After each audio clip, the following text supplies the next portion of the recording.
காட்டுங்க.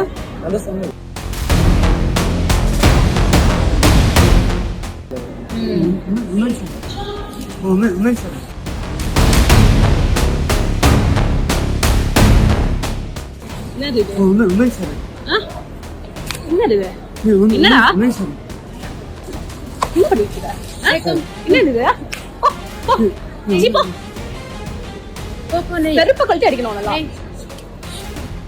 தமிழகத்தின் ரயில் நிலையம் ஒன்றில் பெண்மணி ஒருவரது பின்புறமாக நின்று தனது செல்போனில் பலவிதமான புகைப்படங்களை எடுத்த இஸ்லாமிய முதியவர் ஒருவரை காவல்துறையினர் விசாரித்தபோது அவரது போனில் ஏற்கனவே இதுபோன்று பல புகைப்படங்கள் இருந்தது கண்டறியப்பட்டிருக்கிறது.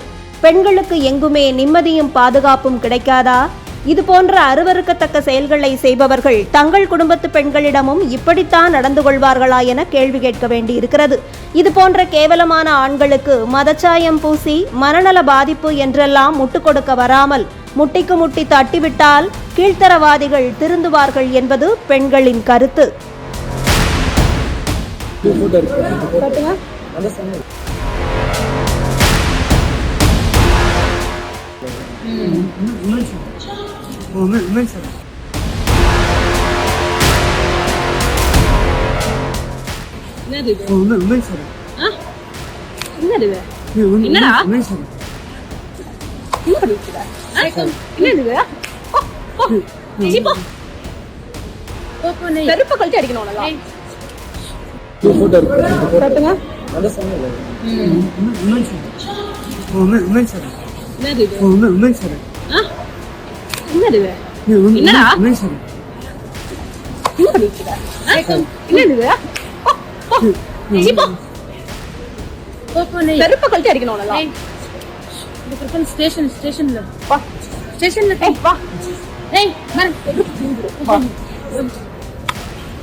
Sorry.